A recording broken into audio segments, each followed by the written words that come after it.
नमस्कार, आप देख रहे हैं न्यूज 24। मैं हूं अजीत अंजुम। लोकसभा की 91 सीटों पर वोटिंग की बात करेंगे। उससे पहले समाजवादी पार्टी के सुप्रीमो मुलायम सिंह यादव के बेहद शर्मनाक और आपत्तिजनक बयान की बात। मुलायम सिंह यादव ने मुरादाबाद में कहा कि रेप के लिए फांसी देना गलत है, लड़कों से गलती हो जाती है, हम सत्ता में आए तो कानून में बदलाव करेंगे। हैरत की बात यह है कि मुलायम सिंह जैसे नेता अब रेप जैसे जघन्य अपराध में भी अपराधी के साथ खड़े नजर आ रहे हैं। रेप के लिए फांसी की सजा हो या ना हो, इस पर बहस हो सकती है, लेकिन मुलायम सिंह यादव ये कैसे कह सकते हैं कि रेप करने वाले लड़कों से गलती हो जाती है। इस शर्मनाक बयान पर न सिर्फ मुलायम सिंह यादव को माफी मांगनी चाहिए, बल्कि उनसे पूछा जाना चाहिए कि वो किस मानसिकता के शिकार हैं कि रेप करने वालों के अपराध को मामूली मान रहे हैं। रेप पर भी राजनीति कर रहे हैं मुलायम सिंह यादव। शर्मनाक, शर्मनाक, शर्मनाक।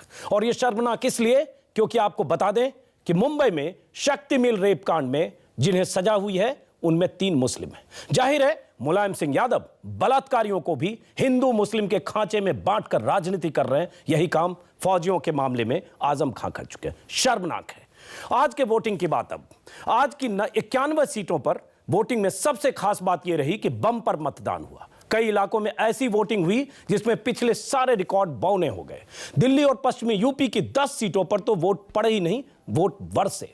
आज की 91 में से 69 ऐसी सीटें हैं जिसकी कुंजी अगर नरेंद्र मोदी के हाथ लग गई तो दिल्ली पहुंचने का रास्ता खुल सकता है। और अगर इन 69 सीटों पर 2009 की तरह बीजेपी पिछड़ गई तो मोदी के सपनों का शीश महल टूट भी सकता है। दिल्ली विधानसभा चुनाव में जब रिकॉर्ड तोड़ वोटिंग हुई थी तब अरविंद केजरीवाल की नई नवेली पार्टी 28 सीटें जीत गई। कांग्रेस हाशिए पर चली गई और बीजेपी सत्ता की दौड़ में फिसल गई। इसलिए यह समझना जरूरी है कि आज की रिकॉर्ड तोड़ वोटिंग के मायने क्या है। तो सबसे बड़ा सवाल यही है कि रिकॉर्ड तोड़ वोटिंग क्या मोदी लहर का संकेत है, और दिल्ली में बम्पर वोटिंग से केजरीवाल को फायदा होगा या नुकसान। इसी पर बात करेंगे और समझेंगे मुलायम क्यों कर रहे हैं रेप पर राजनीति। सबसे पहले देखिए एक रिपोर्ट।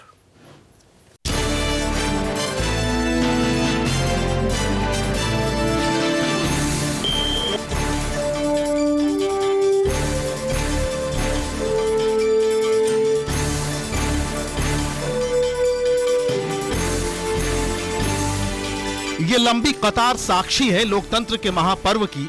सुबह से शाम तक दिल्ली समेत 11 राज्यों और 3 केंद्र शासित प्रदेशों की 91 सीटों पर वोटरों का जोश प्रतीक्षा करता रहा अपनी बारी का। और जब आंकड़े आए तो टूट गए सारे रिकॉर्ड।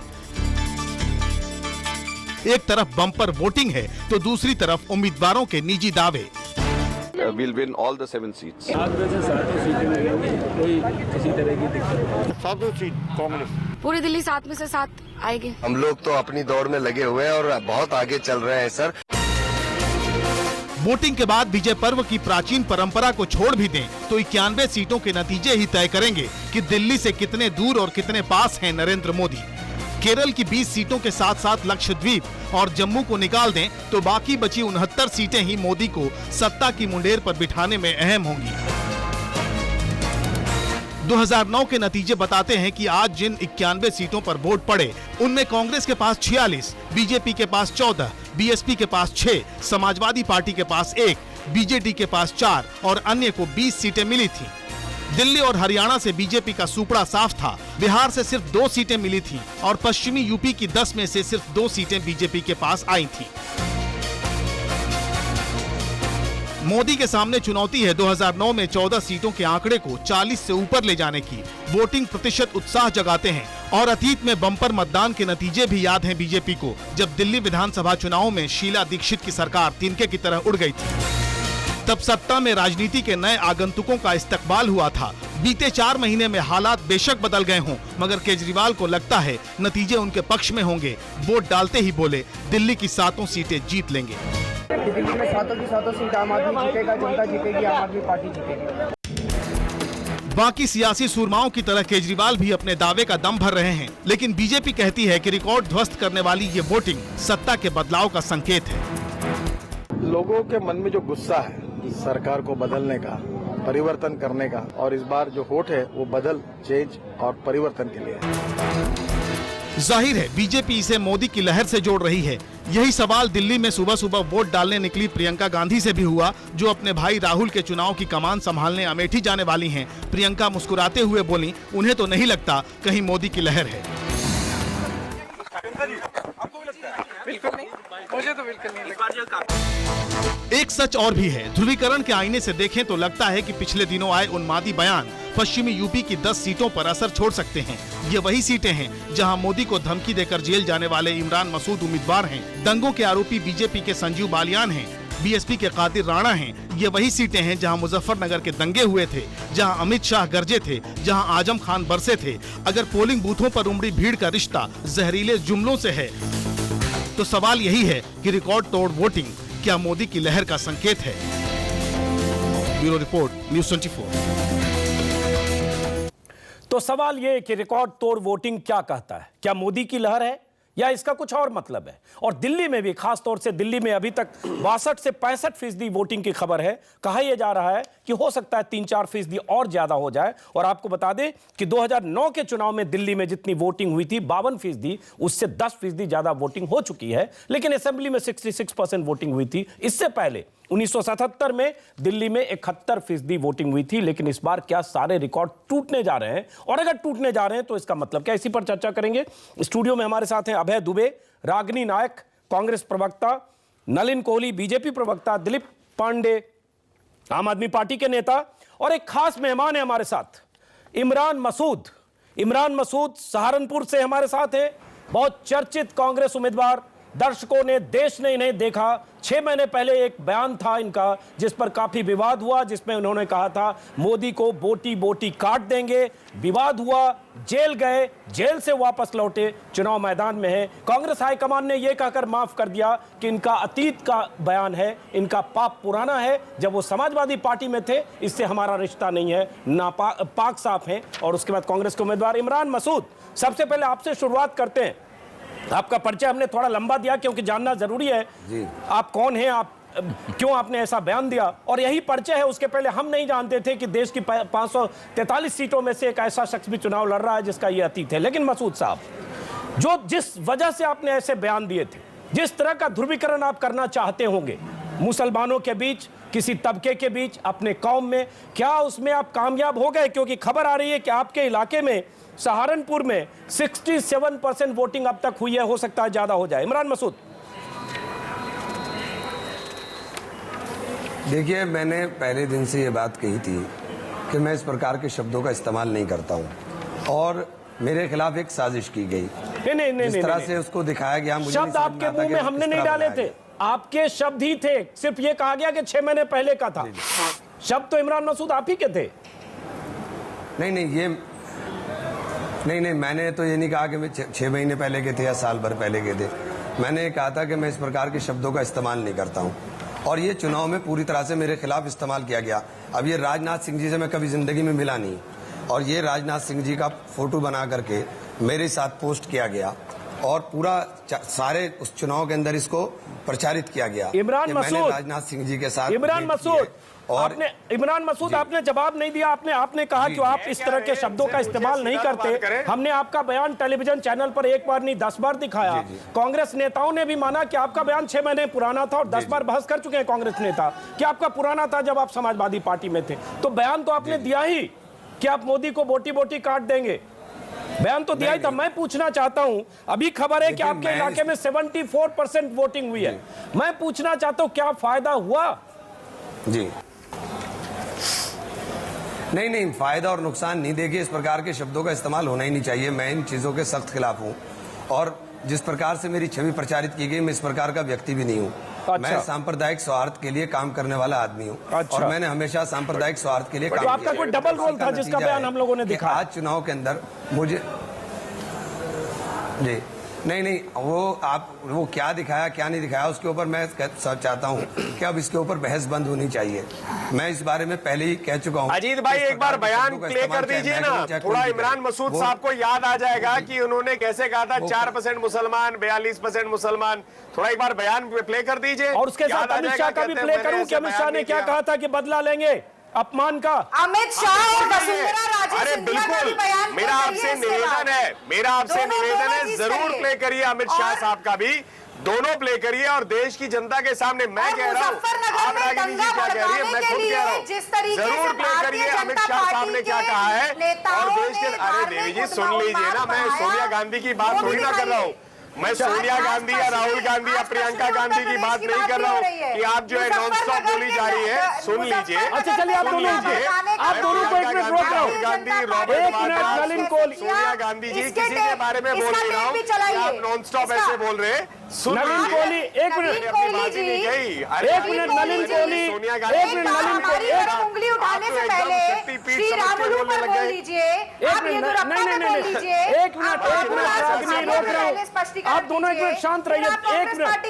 एक मिनट रागिनी नायक, नलिन कोहली, इमरान मसूद, चलिए मैं आपके पास एक बार फिर जानना चाहता हूं, फिर दर्शकों को बता दूं, इमरान मसूद पिछले 2 हफ्ते से लगातार चर्चा में, पता नहीं उसके पहले गूगल पर इमरान मसूद सर्च करने पर आपका नाम आता कि नहीं, क्योंकि इसी नाम के पाकिस्तान में एक मंत्री थे। और आपको बता दें, जिस दिन आपने पहली बार रिकॉर्ड बनाया, ऐसा बयान आपका आया, तो बहुत जगह लोगों को गलतफहमी हुई और इमरान मसूद, पाकिस्तानी इमरान मसूद की तस्वीरें सामने आ गई। पहली बार आप एक तरह से आप अमर हो गए हैं सर, आपने ऐसा बयान देकर पूरी दुनिया में आपको देखा सुना गया है। इमरान मसूद साहब, फायदा कितना हुआ ये आप बता नहीं रहे, क्योंकि हमें जो खबर है 74% वोटिंग आपके इलाके में, पिछली बार कितनी वोटिंग हुई उससे काफी ज्यादा, कितना फायदा हुआ आपको? देखिए मैं अब तक जितने भी इलेक्शन लड़ा हूं, उन सारे इलेक्शंस के अंदर मेरा रिकॉर्ड पोल हुआ है। लास्ट असेंबली इलेक्शन के अंदर जब मैं इलेक्शन लड़ रहा था 2012 में, तो 79.3% पोल हुआ था। तो मेरा जब भी चुनाव लड़ता हूं, मेरा चुनाव बहुत, चूंकि हम लोग जिस तरह से चुनाव लड़ते हैं, हमारा पोलिंग हमेशा हाई रहता है। सहारनपुर पार्लियामेंट्री सीट पर आपकी इस बार जितनी पोलिंग हुई है पिछली बार से काफी ज्यादा है इमरान मसूद। फिर आप मेरे सवाल का जवाब नहीं दे रहे, लेकिन आप रहिए जरा, हम अभय दुबे से टिप्पणी लेते हैं, उसके बाद आएंगे इमरान मसूद आपके पास। अभय दुबे, जिस ढंग का पोलराइजेशन था, हम दिल्ली पर बाद में बात करते हैं, जरा वेस्ट यूपी, चूंकि 10 सीटें वहां हम हैं और हमारे साथ आदरणीय इमरान मसूद जी भी हैं, अमर हो चुके हैं। तो जिस तरह का पोलराइजेशन आजम खान ने भी किया और इमरान मसूद के बयान आए, अमित शाह के बयान आए, और आज इतनी वोटिंग अगर हो रही है 76%, 74%, 70%, सब हर सीट पर, क्या कहता है? देखिए, सबसे पहले तो जो चुनाव आयुक्त तो मिस्टर ब्रह्मा हैं, उनके एक वक्तव्य की तरफ आपका ध्यान मैं आकर्षित करूंगा। उन्होंने कहा है कि ये चुनाव अभी तक हुए सभी चुनावों में ऐतिहासिक रूप से सबसे ज्यादा घृणा फैलाने वाला चुनाव, नंबर 1। दूसरी बात मैं ये कहूंगा कि भारत का जो मुसलमान समुदाय है, वो इस देश का सबसे दुर्भाग्यशाली समुदाय है। एक तरफ हिंदुत्ववादी राजनीति है भारतीय जनता पार्टी की, जो उसे भयभीत करती है। दूसरी तरफ कांग्रेस की राजनीति है, जो उसका निरंतर भयादोहन करती है। और उन दोनों के बीच में वो फंसा रहता है, ना उसे विकास मिलता है, ना उसे आधुनिकीकरण मिलता है, और वो बिल्कुल एक तरह का चुनावी खिलौना बना हुआ है। तो मैं ये समझना चाहूंगा कि ये जो इतनी वोटिंग है, थोड़ा आज देखिए, इस वोटिंग में निश्चित रूप से एक सांप्रदायिक ध्रुवीकरण है, इसमें कोई शक नहीं है। इस वोटिंग में निश्चित रूप से एक सांप्रदायिक ध्रुवीकरण है। उस ध्रुवीकरण को कैसे समझा जाए, ये मेरे ऐसे लोगों के लिए एक प्रश्न है। इस ध्रुवीकरण में कहां कौन सी शक्ति किसको रोक रही है, कहां कौन सी शक्ति और ये किसके लिए रास्ता खोल रही है, किस शक्ति के पक्ष में जा रहा है, इमरान मसूद के पक्ष में है, आजम खान के पक्ष में है, किसके पक्ष में जा रहा है, ये सब में? चीजें चुनाव परिणामों के बाद ही साफ हो पाएंगी। चुनाव परिणाम के बाद साफ हो पाएंगे। लेकिन इमरान मसूद साहब, आपको तो थोड़ा अंदाजा लग गया होगा ना। इमरान मसूद, आप बोल नहीं रहे, आपको ये तो कम से कम क्लेम कर सकते हैं कि हाँ सर, हमें बड़ा फायदा हुआ, सारे मुस्लिम उस इलाके के मोदी से डर गए और सबने हमें वोट दे दिया। इमरान मसूद, नहीं, मुझे तो बहुत हिंदुओं ने भी वोट दिया है, मुझे हर बूथ के ऊपर वोट पड़ा है। 16 तारीख को ये सारी स्थिति साफ हो जाएगी। ये जो खेल खेला गया और मुझे इस्तेमाल करने का प्रयास किया गया ध्रुवीकरण के लिए, इस पूरे खेल को 16 तारीख को खिलाड़ी है, जो सबसे बड़ा खिलाड़ी है, वो कह रहा खेल खेला गया और इस्तेमाल किया गया। इमरान मसूद, खेल तो आपने खेला, शुरुआत तो आपकी तरफ से हुई। बिल्कुल। अगर नहीं, देखिए, मैंने पहले दिन से इस बात के लिए कह रहा हूं कि ये गलत है, और उसके बाद भी वसुंधरा जी ने बोलने का काम किया, अमित शाह जी बोलने का काम कर रहे हैं। तो ये ध्रुवीकरण का खेल कौन खेल रहा है, ये तो आप समझ लीजिए। अच्छा, आप गलत बोल रहे थे। अच्छा, हम लोगों को समझने में दिक्कत हो रही है कि आप क्या कह रहे थे। चलिए इमरान मसूद, आपको वसुंधरा का जिक्र आप कर रहे हैं, लेकिन आपने जो बोला देश ने सुना, आगे हम चाहेंगे कि एक बार फिर सुना दें, और वो देखेंगे कि आपका कोई क्लोन है, आपका कोई डुप्लीकेट है, या आप ही हैं, और उसके बाद पता चलेगा कि आपने जो बोला उसका क्या मतलब है। लेकिन इमरान मसूद, हमारे साथ रहिए, मुस्कुरा रहे हैं क्योंकि आपको संकेत मिल रहे होंगे कि आपने जो ध्रुवीकरण का बीज बोया है इमरान मसूद, उससे आपको कुछ फायदा जरूर हो रहा है। नलिन कोहली, इमरान मसूद ने शुरुआत की, बयान आया, जेल भी गए, अमित शाह ने उसके बाद नाले पर दहला, उसी भाषा में अमित शाह ने किया, आजम खान ने किया, किसको कितना फायदा? वोटिंग बहुत ज्यादा हो रही है, हुई है। मुझे लगता है सबसे ज्यादा नुकसान जो हो रहा है वो मुस्लिम समाज का हो रहा है। और 3 बयान आप लगातार देखिए कि पहला बयान है इमरान मसूद का, जो कहते हैं 4% मुसलमान गुजरात में है, यहाँ 42% है, तो हाँ बोटी बोटी कट सकते हैं।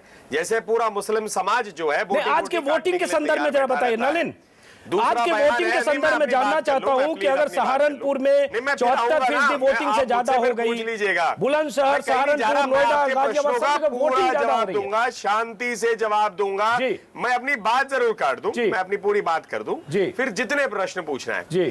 दूसरा बयान आया आजम खान साहब का कि उन्होंने कहा जरा हिंदू भाई जान ले कि क्या हुआ था वहां पे। जैसे मतलब मुस्लिम सारे सोल्जर जो जाते हैं उनको राष्ट्र प्रेम नहीं है, वो ऐसा सोचते हैं कि आर्मी में क्या बयान है। नलिन, इस पर हम चूंकि बात कर चुके हैं, तीसरा बयान है मुलायम सिंह यादव का, जो आपने अभी उजागर किया है कि आज जो है उन्होंने कहा जैसे बच्चों से, लड़कों से गलती हो जाती है, क्योंकि आपने खुद ही शक्ति मिल्स रेप के बारे में कहा। ये हो क्या रहा है? मतलब मैं मानता हूं नलिन, मैं ये पूछ रहा हूं कि नलिन, मैं ये पूछ रहा हूं जो है, चाहे हिंदू मुस्लिम सिख ईसाई हो, क्या उसके पास नौकरियों की कमी है, नहीं है, या है? महंगाई से त्रस्त है या नहीं है? नलिन, मैं ये महिला उत्पीड़न उनके लिए एक चीज नहीं है? किसी के भाई बहन नहीं, बहन बाप बेटी नहीं है क्या? नलिन, मैं ये समझना चाह रहा हूं कि 10 सीटें जो यूपी की है, पश्चिमी यूपी की, नलिन, पश्चिमी यूपी की जिन 10 सीटों पर आज वोटिंग हुई है उसमें बीजेपी के पास सिर्फ 2 सीटें हैं। आज मैक्सिमम वोटिंग को क्या आप मानते हैं कि मोदी की लहर है, या अमित शाह जो बीज बो के आए और जिसकी फसल इमरान मसूद भी काटना चाह रहे, जिसकी फसल आजम खान भी काटना चाह रहे, इससे आपको फायदा हो रहा है, क्या है? मैं पहली बात स्पष्ट कर देता हूं कि आंकड़े हम सिर्फ 16 मई को ही बोल सकते हैं, आप भी जानते हैं। अच्छा। लेकिन इतना जरूर है, मोदी जी की रैलीज में भीड़ आपके सामने है। उत्तर प्रदेश में कई जगह गए और मैं मानता हूं मुलायम सिंह जी सब ने वो भीड़ देखी होगी, खुद ना अगर उनको इंटेलिजेंस की इंफॉर्मेशन नहीं मिली होगी, टीवी पे तो दिखी जाती है। तो क्या भीड़ है, क्या उत्साह है, ये आप लोग तय कर लीजिए। चलिए नलिन, बाकी मेहमानों के पास एक बार जरा जाते हैं, तो इसमें हम तो मानते हैं कि महत्वपूर्ण विषय जो है हम देश के सामने दिलीप पांडे आपके पास आऊंगा, उससे पहले रागिनी नायक, पश्चिमी उत्तर प्रदेश में 5 सीटें थी आरएलडी कांग्रेस के पास। धन्यवाद समय देने के लिए। पश्चिमी उत्तर प्रदेश में बीजेपी के पास 2 सीटें थी, लेकिन इस बार इमरान मसूद जैसे चैंपियन मिले आपको, सांप्रदायिकता विरोधी चैंपियन कह सकता हूं, धर्मनिरपेक्ष आदमी है। मोदी को अगर कहा भी बोटी बोटी काट देंगे, इतना ही कहा, और वो तब कहा जब समाजवादी पार्टी में थे। तो आपकी पार्टी में आए, गंगा नहाए, पवित्र होकर हमारे सामने बैठे, और इनके इलाके में 74-75% वोटिंग। ये वोटिंग क्या आपको लगता है कांग्रेस के पक्ष में है? देखिए अजीत जी गंगा जाकर काशी में गंगा में स्नान करके कौन अपने पाप धोना चाहता है, इस बात पर हम बाद में बहस करेंगे। लेकिन ये बात जो आज अभी आपने प्रश्न उठाया है, मैं समझती हूँ बार बार उस पर कांग्रेस पार्टी स्पष्टीकरण दे चुकी है। इमरान मसूद खुद पिछले 12 मिनट से उस पर स्पष्टीकरण दे रहे हैं। मैं पूछ रहा हूँ रागिनी, बहुत ज्यादा समय नहीं बिताना चाहती। बिल्कुल रागिनी, मैं ये पूछ रहा हूँ कि ये जो मैं समझ आपके नजरिए से समझता हूँ कि ये जो वोटिंग ज्यादा हो रही है, ये क्या राहुल गांधी की अपील पर, राहुल गांधी के चेहरे पर, या इमरान मसूद जैसे उम्मीदवारों पर? क्या आपको अपने पक्ष में ये सब लग रहा है? मैं 2 बिंदुओं पर प्रकाश डालना चाहूंगी, मुझे कृपया करके बोलने का अवसर दें जरूर। देखिए, सबसे पहली बात आपने ध्रुवीकरण की तो ये केवल पश्चिमी उत्तर प्रदेश तक सीमित नहीं है। राजनीति में प्रतीकों और संकेतों का बहुत महत्वपूर्ण स्थान है। नरेंद्र मोदी का वाराणसी से लड़ना, नरेंद्र मोदी का पिंक रेवोल्यूशन पे भाषण देना, अमित शाह की सटीक टिप्पणियों का आना, वसुंधरा राजे का जीतने के बाद तोड़ने की बात करना, भारतीय जनता पार्टी के मैनिफेस्टो में फिर से राम मंदिर का जिक्र होना, ये सब ध्रुवीकरण की राजनीति की तरफ इशारा करता है, इसमें कोई दो राय नहीं है। पश्चिमी उत्तर प्रदेश की आपने जो बात करी उस पर भी मैं ये टिप्पणी कर दूं, आप इमरान मसूद जी का टेप अगर प्ले करना चाहते हैं तो अमित शाह जी का भी जरूर करिए और ये दिखाइए कि किस तरीके से वहां पर भया दोहन के लिए, चलिए लेकिन वो टेप बहुत बार प्ले हो चुका है, बहुत बार दोनों का टेप प्ले हो चुका है।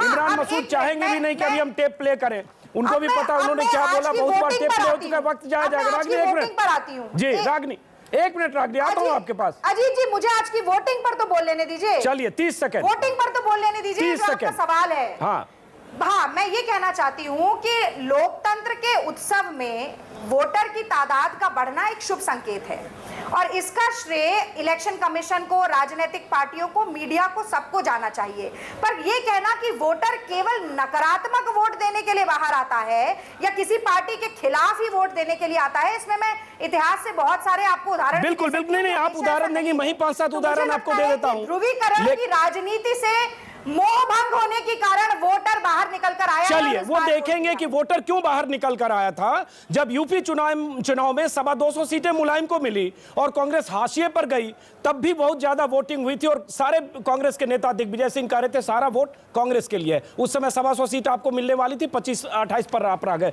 चलिए दिलीप पांडे, देर से आ रहा हूं आपके पास। दिलीप पांडे, ये वोटिंग परसेंटेज दिलीप पांडे क्या कहता है? हम जरा दिल्ली पर आते हैं। आ रहा हूं राजनीति, पार्टी सत्ता में बनी रही। बिल्कुल। दिलीप पांडे, ये वोटिंग परसेंटेज क्या कहता है? केजरीवाल साहब का आज बयान आया, उन्होंने कहा दिल्ली की 7 की 7 सीटें हमें मिलने जा रही है।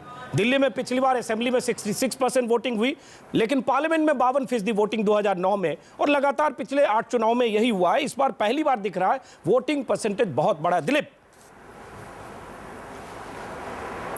जी, अजीत भाई, पिछले 15-20 मिनट की चर्चा आपके चैनल पे बड़ी महत्वपूर्ण है, जो भारतीय जनता पार्टी और कांग्रेस की पॉलिटिक्स को दर्शाती हैं।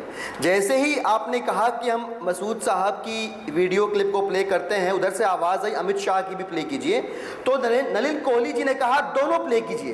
दरअसल ये यही चाहते हैं, ये पोलराइजेशन की पॉलिटिक्स की जातीय आधारों पर देश को बांट के अपना वोट बैंक बनाना और उस वोट बैंक का चुनाव में सत्ता में बने रहने के लिए प्रयोग करना, इन दोनों पार्टियों की राजनीति रही है। और ऐसा इन दोनों पार्टियों के प्रवक्ताओं ने आपके चैनल पे देश के सामने स्पष्ट कर दिया है। किसी को ग्लानि नहीं है, किसी के मन में अपराध बोध नहीं है, और दोनों ही गर्व से कह रही कि हमारा प्ले करेंगे तो इनका भी प्ले करिए। एक कैलेंडर, एक 1984 को इसलिए सही मानता है क्योंकि कैलेंडर में 2002 भी आता है। ये इस देश का दुर्भाग्य है और इस देश की जनता को इन दोनों पार्टियों की पॉलिटिक्स को समझने की जरूरत है, और शायद जनता शुरुआत कर भी चुकी है। पहली चीज। दूसरी चीज, आपका सवाल है वोटिंग परसेंटेज के ऊपर। निश्चित रूप से ये राहुल गांधी या नरेंद्र मोदी की आइडियोलॉजी की वजह से नहीं है। इन दोनों पार्टियों या इन दोनों पार्टियों के नेताओं के पास ऐसा कुछ भी फ्रेश नहीं है जो इस देश की जनता को ये ऑफर कर सके। अगर इस देश की राजनीति में कोई फ्रेश एयर आया है तो वह आम आदमी पार्टी और अरविंद केजरीवाल। अगर आप दीनदयाल उपाध्याय की बात करते, श्यामा प्रसाद मुखर्जी की बात करते, अडवाणी की बात करते, अटल बिहारी वाजपेयी की बात करते, आम आदमी पार्टी चलिए दिल्ली में एक फैक्टर हो सकती है दिलीप, लेकिन पश्चिमी यूपी के 10 सीटों पर, हरियाणा की 10 सीटों पर, बिहार की 6 सीटों पर, महाराष्ट्र में सब जगह आम आदमी पार्टी, 91 केरला में भी, ये सब आम आदमी पार्टी का फैक्टर नहीं है जहां वोटिंग परसेंटेज ज्यादा है। दिलीप अजीत भाई, जो मैं कहना चाह रहा हूं, मैं वो ये कहना चाह रहा हूं कि इन दोनों पार्टियों की लीडरशिप ने कुछ ऐसा फ्रेश नहीं ऑफर किया जिसने जनता को अपने घरों से बाहर आने पे मजबूर किया। यह जनता का राजनीति के अंदर, स्वच्छ राजनीति के अंदर उठता हुआ विश्वास है। जो लेकिन उठता हुआ विश्वास अगर है, पश्चिमी उत्तर प्रदेश की 10 सीटों पर अगर वोटिंग ज्यादा हो रही है तो वहां आम आदमी पार्टी नहीं है, वहां वही पार्टियां, समाजवादी पार्टी, बीएसपी, कांग्रेस और बीजेपी, उन्हीं के बीच वोट जा रहा है। चाहे इसको अभय जी आपके पास नलिन कोहली 30 सेकंड में जरा जवाब देंगे, उसके बाद वहां भी लोग देख रहे हैं आम आदमी पार्टी की राजनीति को। वोट किसको करेंगे वो बात की बात है। जी नलिन कोहली। दिलीप जी को बड़ी मजेदार बात है, इनके जो बड़े महत्वपूर्ण एक पार्टी के सदस्य हैं वो तो गांव-गांव जाकर कहते हैं कि मैं यदुवंश का यादव हूं, और दूसरी तरफ जाकर कहते हैं मेवात में मैं सलीम हूं। ये मैनी न्यूज़पेपर रिपोर्ट्स कहते हैं। दूसरी बात है, इनको जो ताजा बात है, इनके समर्थक थप्पड़ मारते इनके मुख्यमंत्री के 50 दिन की सरकार के बाद, फिर वो लगाते आरोप भाजपा पे, मोदी जी पे। जब इन्हीं के लोग इंक लगाते, थप्पड़ मारते, हमें क्यों खींच रहे हो आप न्यूज में बनने के लिए, छपने के लिए कुछ करना चाहते करिए, हमें क्यों खींच रहे हैं आप? अपने जनता पे छोड़ दीजिए। आपकी अगर उनको अच्छी लगती है राजनीति वो वोट देंगे, और आपकी राजनीति अगर अच्छी नहीं लगती तो वोट नहीं मिलेंगे। चलिए जनता ने दिल्ली में वोट दे दिया है, अब पता चलेगा दिल्ली का विश्वास है। आप भी लाठियां भाजते हुए चैनलों पे दिखे हैं, पत्थर फेंकते हुए। रागिनी नायक, एक मिनट। रागिनी नायक, हाँ एक मिनट, मैं आपको नहीं, एक मिनट, मैं आपको यहाँ पे एब्सोल्युटली ब्लंटली कह रहा हूं, राजनीति छोड़ दूंगा, राजनीति छोड़ दूंगा अगर एक शॉट है मुझे दिखाते हुए कि लाठी चलाई या पत्थर फेंका। आपके मैं लीडर की तरह थोड़ी ना हूं। चलिए चलिए, नलिन कोहली मुद्दे से भटकेंगे। रागनी नायक 30 सेकंड इसके बाद ब्रेक का मैं अभी दिखा दूंगा, मेरे पास फोटो पड़ी है, लाठियां लेके दौड़ रहे हैं आप। कोई बात नहीं, आप इस तरह की अपेक्षा नहीं रखते हैं, इस तरह की हिंसा की राजनीति आप करते आए हैं, ऐसे ही करते रहिए। दिलीप पांडे, नलिन कोहली शांत रहे, ऐसे सब लोग बोलेंगे नहीं सुनेंगे। रागनी नायक आपको कि गंगा में नहाए, नलिन कोहली ऐसा कोई माँ बाप नहीं है देश में जो अरविंद केजरीवाल की तरह झूठे कसम खाता बच्चे का। आम आदमी पार्टी के प्रवक्ता प्रवचन बहुत अच्छा देते हैं, इनकी शालीनता सौम्यता की मैं कायल हूँ, लेकिन विनम्रता के पीछे बहुत ज्यादा दिनों तक सच्चाई को छुपाया नहीं जा सकता। जिस दिन आचार संहिता लागू हुई, यहाँ पर आज जो हमें प्रवचन दे रहे हैं नैतिकता का, एक दूसरे के ऊपर भारतीय जनता पार्टी और आम आदमी पार्टी ने कैसे लठबाजी की थी पूरे देश ने देखा है। चलिए रागनी, बीच में रोक रहा हूं, मैं ब्रेक पर जा रहा हूं। अभय जी माफ करें, आपके पास कम आ पाए, ब्रेक के बाद आप ही के पास आऊंगा। और इमरान मसूद साहब, आपके पास भी ब्रेक के बाद आता हूं। रागनी, ब्रेक का वक्त है, ब्रेक के बाद वापस लौटेंगे। हमारे साथ है इमरान मसूद, मशहूर उम्मीदवार इमरान मसूद, सहारनपुर के उम्मीदवार इमरान मसूद, जिन्होंने मोदी को बोटी बोटी काटने की बात की, जेल होकर आए उम्मीदवार हैं, खुश हैं, बैठे हैं। उनके इलाके में 76% वोटिंग की खबर है। यह वोटिंग क्यों हो रही है और यह वोटिंग क्या कहती है?